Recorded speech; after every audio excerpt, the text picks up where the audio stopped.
પાટણ જિલ્લાના ચાણસ્મા તાલુકાના ઝીલિયા ગામે ભાવેશ દેસાઈના ગેરકાયદેસર ફાર્મ હાઉસને તોડવા માટે આજે બીજા દિવસે પણ કામગીરી હાથ ધરવામાં આવી છે। ચુસ્ત પોલીસ બંદોબસ્ત વચ્ચે વહીવટીતંત્ર દ્વારા ફાર્મ હાઉસના ફ્લોરિંગનો અને શેડનો ભાગ દૂર કરાયો છે। જોકે મકાનમાંથી સામાન દૂર કરવા માટેની કામગીરી ચાલી રહી છે। 2 વર્ષથી આ જગ્યા પર ગેરકાયદેસર બાંધકામ થયું હોવા છતાં તંત્રને તેની ભણક પણ નથી લાગી અને તેવા અનેક સવાલો પણ ઉઠી રહ્યા છે। ચાણસ્માના ઝીલિયા ગામે આવેલા વિવાદાસ્પદ સ્ટેટ ઓફ રામાધણી ગેરકાયદે બાંધકામના ડિમોલેશનનો આજે બીજો દિવસ છે। તેમાં 7110 સ્ક્વેર મીટરમાં ફેલાયેલ ગેરકાયદેસર ફાર્મમાં આવેલા પ્રોટેક્શન વોલ, ગેટ તેમજ પતરાના શેડ તોડી પડાયા છે અને ત્યારબાદ મુખ્ય મકાન એટલે કે બંગલો તોડવા માટે પણ વહીવટીતંત્ર વિચાર વિમર્શ કરી રહ્યું છે। હાલ તો અદ્યતન સુવિધા સભર મકાનનું રાચરચીલું સામાન હટાવી લેવાની કામગીરી હાથ ધરવામાં આવી છે। ઝીલિયા ગામે કુખ્યાત મસ્તાની ગેંગના મુખ્ય ભાવેશ રબારીએ ગામની ગૌચર જમીનમાં સુખ સુવિધા સભર અદ્યતન ફાર્મ હાઉસ બનાવ્યું હતું।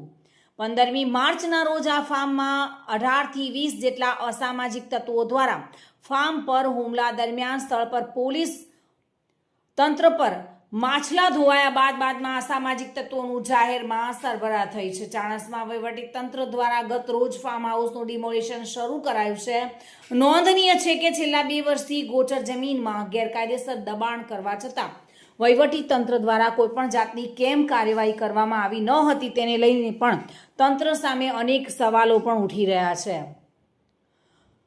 જોકે આઈડેન્ટિફાય થયેલા તમામ દબાણના તબક્કાવાર દૂર કરવામાં આવશે। ચાણસ્મા મામલતદાર વિજયદાન ગઢવી આ બાબતે જણાવ્યું છે કે ગતરોજ ગેરકાયદેસર દબાણ બાબતે નક્કી કરીને આ દબાણ દૂર કરવાની કામગીરી શરૂ કરાઈ હતી। ત્યારબાદ સાંજ થતાં આ કામગીરી બંધ રખાઈ હતી અને આજે બીજા દિવસે પણ થયેલા દબાણ દૂર કરવાની કામગીરી તંત્ર હાથ ધરી રહ્યું છે। ખાસ કરીને ફ્લોરિંગના ભાગ અને શેડ સહિતનું દબાણ દૂર કરવામાં આવી રહ્યું છે। સાંજ સુધી દબાણ દૂર કરવાની કામગીરી ચાલુ રહેશે। લગભગ 3 એકર એટલે કે 7110 ચોરસ મીટર જમીનમાં દબાણ થયેલું આઈડેન્ટિફાય કરાયું છે। તબક્કાવાર તંત્ર દ્વારા દબાણ દૂર કરાશે। ચાણસ્માના ઝીલિયામાં ભાવેશ દેસાઈના ગેરકાયદેસર ફાર્મ હાઉસને તોડવા માટે આજે બીજા દિવસે પણ કામગીરી હાથ ધરવામાં આવી છે। જોકે પોલીસ તંત્ર અને વહીવટીતંત્ર સાથે રહીને આ દબાણ દૂર કરી રહ્યું છે। મોટી સંખ્યામાં લોકો પણ અહીંયા જોવા મળી રહ્યા છે।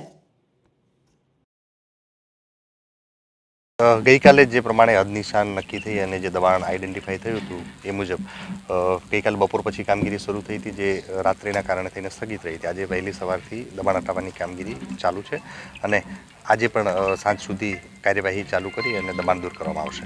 દબાણનો કેટલો વિસ્તાર છે સાહેબ? દબાણ જે ડીએલઆર તરફથી માપની સીટ મળી છે મુજબ 7108 ચોરસ મીટર જમીનમાં દબાણ આઈડેન્ટિફાઈ થયેલું છે। ખાસ કરીને જે મકાન છે દબાણની અંદર એ ક્યારે હટાવવામાં આવશે?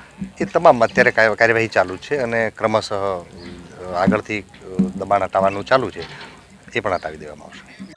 પાટણ જિલ્લાના ચાણસ્મા તાલુકાના ઝીલિયા ગામે જે અઠવાડિયા પહેલા જે બનાવ બન્યો હતો તે ટોક ઓફ ધ ટાઉન થવા પામ્યો હતો। વહીવટી તંત્ર દ્વારા અને પોલીસ તંત્ર દ્વારા ભાવેશ રબારીના ગેરકાયદેસર બાંધકામ હતું તે તોડી પાડવામાં આવ્યું હતું અને આજે બીજા દિવસે પણ તેના બ્લોક અને પેવર બ્લોક અને વરંડા મેઇન ગેટ એ તોડો પાડ્યો હતો। અત્યારે સતત બીજા દિવસે પણ આ કામ તોડી પાડવામાં કામગીરી હાથ ધરવામાં આવી હતી। તો કેમેરામેનને કહીશ કે દ્રશ્યો બતાવે। થોડા કલાકોની અંદર મકાન પણ બંગલો જે છે તે પણ તોડી પાડવામાં આવશે અને ઘર વખરી સામાન છે તે પણ અત્યારે થોડા કલાકોની અંદર 2 મકાનનો બંગલો છે તે પણ ધરાશાયી કરવામાં આવશે અને ઘરનો સામાન છે તે પણ અત્યારે બહાર કાઢવામાં આવે છે। રિપોર્ટર દિગ્નેશ સુથાર સાથે।